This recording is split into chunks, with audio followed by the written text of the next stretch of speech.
Hi friends, welcome to legal X channel. So మీరు మా ఛానల్ని ఇప్పటివరకు సబ్స్క్రైబ్ చేసుకున్నట్లయితే సబ్స్క్రైబ్ చేసుకోండి. మేము చేసే లాకు సంబంధించిన ప్రతి వీడియో అనేది మీకు కనిపిస్తుంది అనమాట. సో ఈరోజు వచ్చేసి మనకు పబ్లిక్ ఇంటర్నేషనల్ లాలో ఒక ఇంపార్టెంట్ టాపిక్, అది వచ్చేసి మనకు evaluation of law of the sea అనమాట. లా ఆఫ్ సీ ఉంటుంది కదా, అది ఎట్లా ఎవాల్యుయేట్ అయింది. సో దాన్ని ఇన్ డీటెయిల్ గా తెలుసుకోబోతున్నాం. దీంట్లో వచ్చేసి ఏంటంటే మనకు చాలా టాపిక్స్ ఉంటాయి, మనకి even short answer litre cover అవుతాయి అనమాట. సో మనకు సముద్రం యొక్క చట్టాలు అనేది ఏంటంటే మనకు 1982లో అయితే చాలా మటుకు ఫైనలైజ్ అయిపోయినాయి అనమాట. ఇది వచ్చేసి United nation conversion of the law అంటుంది కదా, UNCLOS అంటని. దీంట్లో మనకు ఫైనల్ గా మొత్తం ఫైనల్ అప్డేట్ అయినాయి అనమాట. సో మనం 1 by 1 అయితే మనం చూద్దాము. సో ఏన్షియంట్ పీరియడ్ అంటే మనకు పాతకాలం అనమాట. సో పాతకాలంలో ఎట్లా ఉండేటి అంటే ఎవరికైతే బలం ఉందో వాళ్ళదే రాజ్యం అన్నట్లు ఉండేది అనమాట. అట్లనే ఏవైతే పెద్ద పెద్ద కింగ్డమ్లు ఉంటాయో సో వాళ్ళు ఏంటంటే వాళ్ళకు అనుకున్న సముద్రాలన్నీ వాళ్ళ అండర్ లో ఉండేవి అనమాట. సో మనకు స్పెసిఫిక్ ఇంటర్నేషనల్ లా అనేది ఏం లేదు, ఎందుకంటే అప్పుడు కనెక్టివిటీ అనేది చాలా తక్కువ. ఒక దేశానికి ఇంకో దేశానికి కనెక్టివిటీ అనేది తక్కువ అనమాట.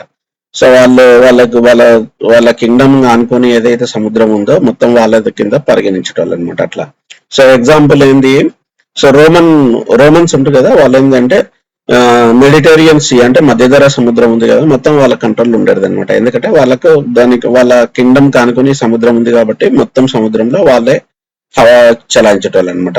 సో ఇట్లా ఏంటంటే ఎవరికైతే పెద్ద కింగ్డమ్ ఉందో వాళ్ళ ఆధీనంలో ఉండేటి అనమాట. సో దాని తర్వాత ఏంటంటే మనకు 1609లో మనకు హుగో గ్రోటియస్ అంటని ఈయన ఏం చెప్పిండంటే సముద్రం అనేది ఏంటంటే ఎవరికి చెందింది కాదు, సముద్రం అనేది అన్ని కలిసి ఉంటాయి కాబట్టి ఇది అందరిది అంటే చెప్పిండు అనమాట. సో దీన్ని వచ్చేసి మెరే లిబ్రమ్ అంటారు. లిబ్రమ్ అంటే లిబర్టీ తెలుసు కదా, అందరికీ ఫ్రీడమ్ అన్నట్లు అనమాట. మెరే అంటే మనకు సముద్రం, మెరే లిబ్రమ్ అంటారు అనమాట. మెరే లిబ్రమ్ అంటే అందరికీ చెందింది సముద్రము, ఈ సముద్రం అనేది ఒక్కరికి చెందింది కాదు అంటే చెప్పినమాట.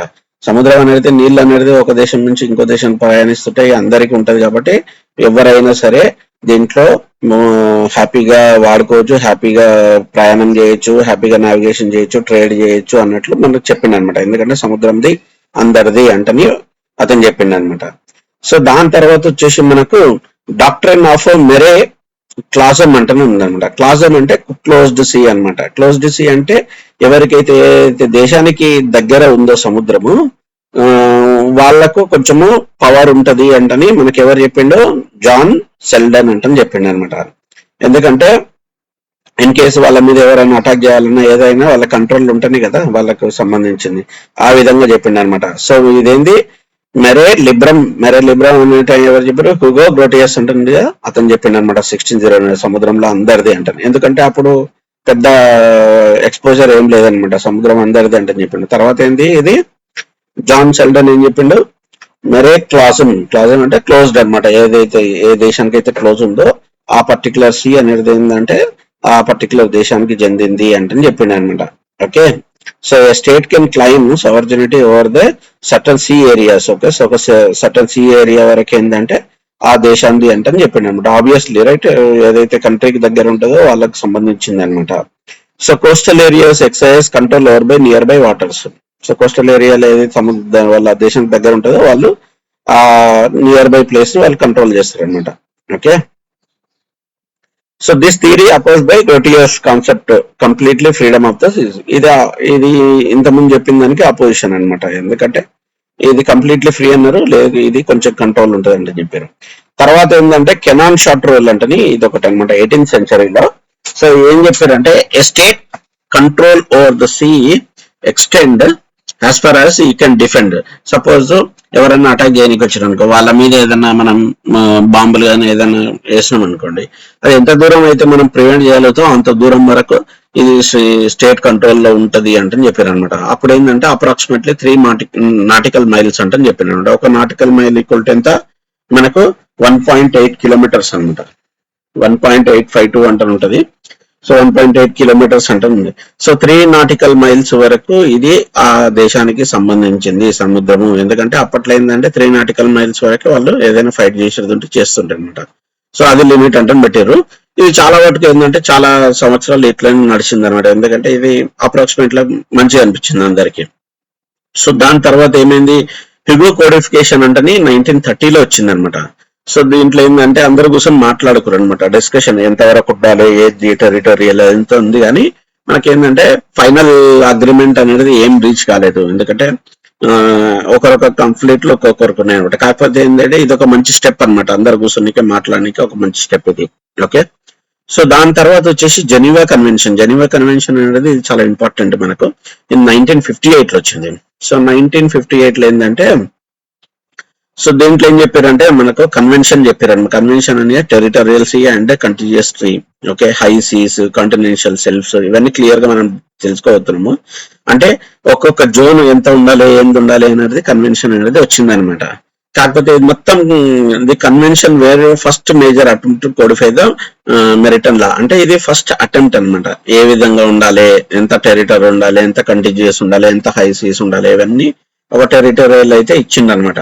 సో దీన్ని ఇంప్లిమెంటేషన్ వచ్చేసి మనకి ఏంటంటే ఇక్కడ వచ్చిందనమాట 1982లో united nation convention on the law of the sea అంటని. ఇది మనకు ఇప్పుడు ప్రస్తుతానికి ఇదే ఇప్పుడు మనము వాడుతున్నది అనమాట.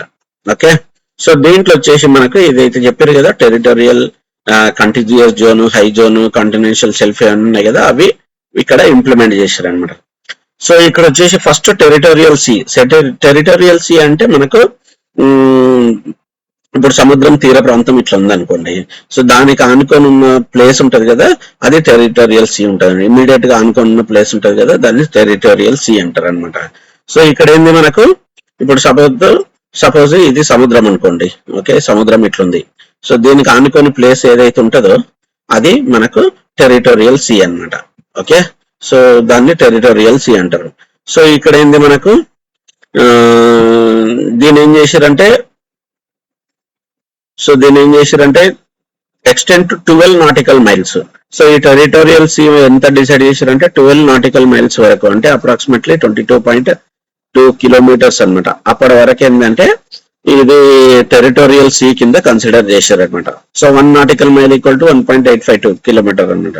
సో మనకు 12 నాటికల్స్ వరకు ఇది టెరిటోరియల్ సీ కింద వాళ్ళు డిసైడ్ చేసిందంట. సో టెరిటోరియల్ సీలో ఏంటంటే మొత్తము దీని మీద ఉన్న వాటర్ కానీ, దీని లోపల ఉన్న సాయిల్ కానీ, దీనిపైన ఎగిరే సముద్రం, అన్ని పర్టికులర్ దేశం ఏదైతే దేశం పక్కన ఉందో అది కంట్రోల్ చేయగలుగుతుంది అనమాట. ఓకే, సో ఇక్కడ లాస్ కానీ, ఓకే, సో ఫిషింగ్ ఎట్లా చేయాలి, ప్రతి ఒక్కటి కస్టమ్స్ కానీ ప్రతి ఒక్కటి ఏంటంటే ఇది ఈ దేశం అనేది కంట్రోల్ చేస్తుంది అనమాట. ఓకే, సో కాకపోతే ఏంటంటే చిన్న ఎక్సెప్షన్లు ఏంటంటే ఇన్నోసెంట్ ప్యాసేజ్, అంటే మామూలుగా ఏం థ్రెటనింగ్ లేకుండా మామూలుగా వెళ్తుంటాయి కదా బోట్లు కానీ, అవి మాత్రం వెళ్ళొచ్చు అనమాట. కాకపోతే ఏంటంటే పర్మిషన్ అనేది కంపల్సరీగా తీసుకోవాలి మనకు. అంతేగాని వేరే దేశం వాళ్ళు వచ్చేసి మనకు ఫిషింగ్ కానీ, స్పెయింగ్ కానీ, అంటే గూఢచార్యం కానీ, వెపన్స్ ప్రయోగించడం కానీ ఇవన్నీ ఏది చేయొద్దు అనమాట. కంప్లీట్ సోవర్జినిటీ అనేది ఏంటంటే టెరిటోరియల్ సీలో కంప్లీట్ సోవర్జినిటీ అనేది సోవర్జినిటీ దేశంకి ఉంటది అనమాట. ఓకే, సో ఇది మనకు. దాని తర్వాత వచ్చేసి కంటిన్యూస్ జోన్ అంటారు అనమాట. కంటిన్యూస్ జోన్ అంటే టెరిటోరియల్ ఆనుకున్న ప్లేస్ అక్కడ నుంచి ఇది మనకు 12 నాటికల్ మైల్స్ కదా, 12 to 24 అనేది ఏంటంటే కంటిన్యూస్ జోన్స్ కిందకి వస్తుంది అనమాట. ఇది కూడా ఏంటంటే ఫుల్ సావర్జినిటీ అనేది ఉండదు. కాకపోతే ఏంటంటే ఈ ఏదైతే దేశం ఆనుకొని ఉందో వాళ్ళకు కొంచెం పవర్స్ అనేది ఉంటాయి అనమాట. వాళ్ళు ఏమైనా కస్టమ్ లాస్ క్రియేట్ చేయాలన్నా, ట్యాక్స్ కలెక్ట్ చేయాలన్నా, ఇమ్మిగ్రేషన్ ఏమైనా చెక్ చేయాలన్నా, ఓకే, సో ఏదన్నా లాస్ అనేది వాళ్ళు క్రియేట్ చేయొచ్చు అనమాట. ఓకే, సో ఇంకోటి ఏంటంటే వాళ్ళకు foreign ship the coastal area does not have full sovereignty, okay, in the continuous zone. So foreign ships కానీ, ఎయిర్ క్రాఫ్ట్ కానీ, ఓకే, నావిగేషన్ కానీ ఇవన్నీ ఏంటంటే వాళ్ళ దగ్గర నుంచి అవి ఫ్రీగా పోవచ్చు అనమాట. ఓకే, సో కాకపోతే ఏంటంటే కొంచెం రెస్ట్రిక్షన్స్ అనేది పెట్టవచ్చు అనమాట. వాళ్ళు ఇన్ కేసు ఏదైనా థ్రెటనింగ్ ఉన్నాయి అవి వెళ్తే మాత్రం వాళ్ళు పెట్టుకోవచ్చు అనమాట ఇవన్నీ. ఓకే, సో చెప్పాను కదా ఇంతకుముందు కస్టమ్ లాస్ కానీ, ట్యాక్స్ కానీ ఇవన్నీ కలెక్ట్ చేయొచ్చు అంటని. ఇన్ కేస్ ఏదైనా వాళ్ళకి ఏదైనా హార్మ్ అది అనిపిస్తే మాత్రం వాళ్ళు కంట్రోల్ చేసే అధికారం అయితే ఉంటుంది అనమాట. సో నెక్స్ట్ వచ్చేసి exclusive zone. Exclusive economic zone. So మనకేం అడుగుతారంటే షార్ట్ టర్మ్స్ లో మనకి ఇది అడుగుతుంటారు అనమాట. సో ఇదేంది, టెరిటోరియల్ సీ అంటే ఏంది, ఓకే, ఇది కంటిన్యూస్ జోన్ అంటే ఏంది, ఈ ఎక్స్క్లూజివ్ ఎకనామిక్ జోన్ అంటే ఏంది, ఇవన్నీ షార్ట్ ఆన్సర్ లో అయితే అడుగుతుంటారంట. ఎక్స్క్లూజివ్ ఎకనామిక్ జోన్ అనేది ఏంటంటే మనకు 200 నాటికల్ మైల్స్ వరకు అనమాట. మనకి ఏదైతే సి ఏరియా ఉంటుందో అక్కడ నుంచి 200 నాటికల్ మైల్స్ వరకు ఇది ఎక్స్క్లూజివ్ ఎకనామిక్ జోన్ అంటారు అనమాట. సో ఇదేంటంటే ఇది చాలా ఇంపార్టెంట్ మనకు.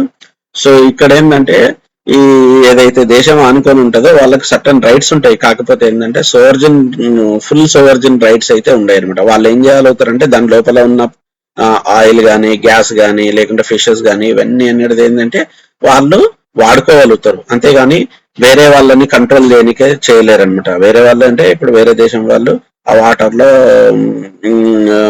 హ్యాపీగా షిప్స్ తీసుకొని వెళ్ళొచ్చు, దానిపై సముద్రం పై నుంచి వెళ్ళొచ్చు. వాళ్ళకి ఇన్ కేసు సబ్మెరియన్ కేబుల్స్ ఉంటాయి కదా, ఈ ఎలక్ట్రిక్ ఇంటర్నెట్ కేబుల్, అవన్నీ వాళ్ళు లేఅవుట్ దానిలో వేసుకోవచ్చు అనమాట. ఇవన్నీ వాళ్ళకు పర్మిషన్స్ అయితే ఉంటాయి. కాకపోతే ఏంటంటే సటన్ పర్మిషన్స్ అనేది ఏంటంటే మనకు కొంచెం ఎక్కువ పర్మిషన్స్ అనేది ఈ దేశం ఏదైతే దేశం అనుకుని ఉందో దానికి ఉంటది అనమాట. సో వాళ్ళకి ఏంటంటే వాళ్ళు ఈ కరెంటు వాటర్ ద్వారా కరెంటు చేసుకుని కానీ, విండ్ కానీ, ఇవన్నీ చేసుకోవచ్చు. సైంటిఫిక్ రీసెర్చ్ చేయొచ్చు. అట్లనే ఎన్విరాన్మెంట్ ని ప్రొటెక్ట్ చేయొచ్చు. ఆయిల్ గ్యాస్లు ఉన్నాయి తీసుకోవచ్చు, ఇవన్నీ చేయొచ్చు.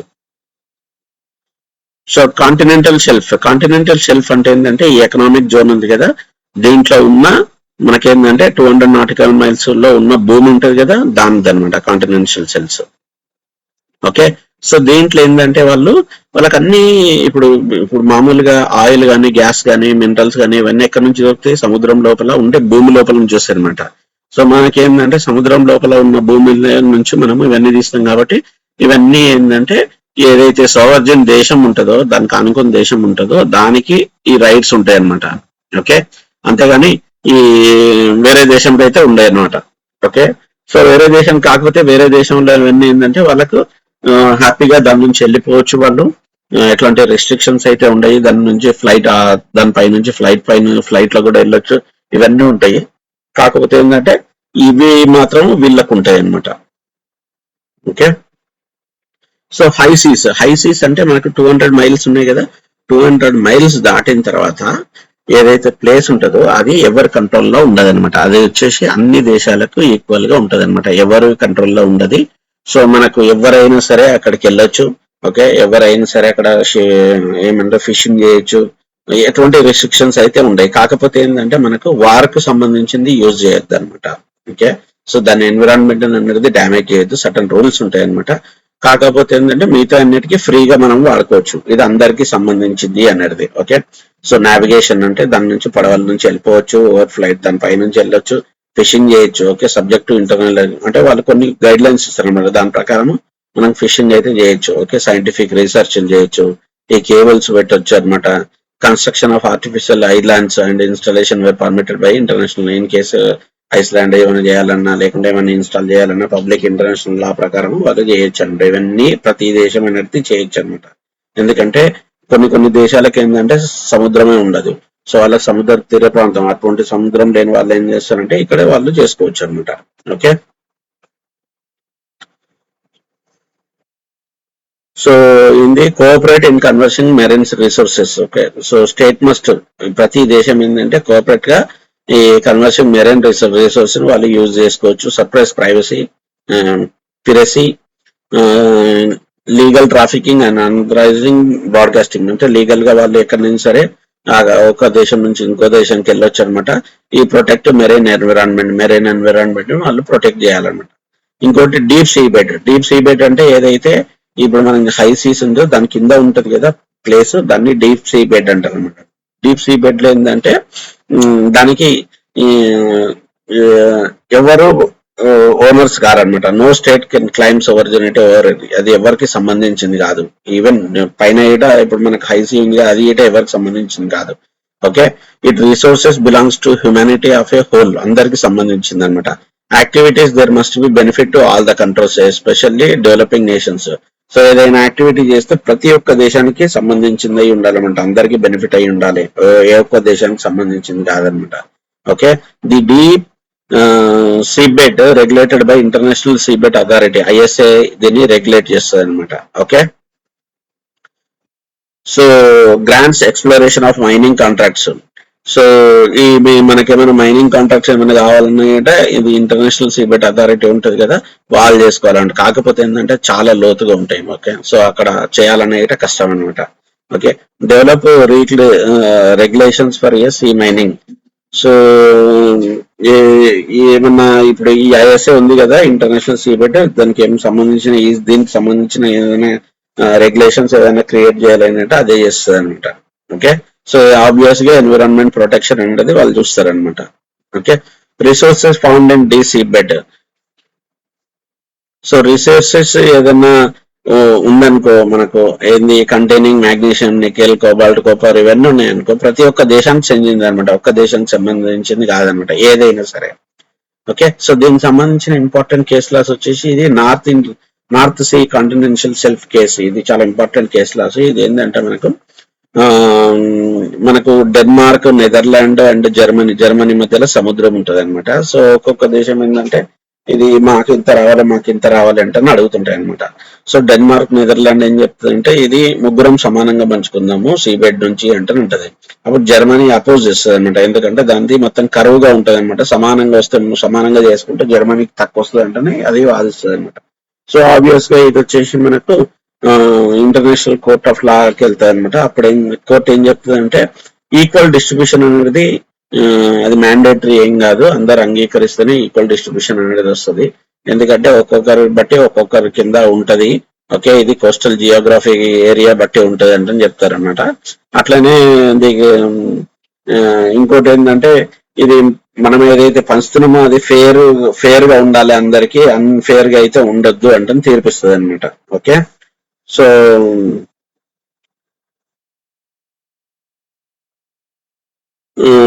దీని ద్వారా ఏంటంటే మనకు ఏదైతే నాటికల్ మైల్స్ నుంచి క్లియర్ గా పంచుకుంటారంట ఉంటది కదా, అది ఈక్వల్ కాదనమాట. జనరల్ గా ఏంటంటే ఇప్పుడు సపోజ్ ఇప్పుడు మనం 12 నాటికల్ మైల్స్ అంటాం అనుకో, 12 నాటికల్ మైల్స్ తర్వాత 24 నాటికల్ మైల్స్ అంటారు. సపోజ్ ఇక్కడ దేశం ఉంది, ఇక్కడ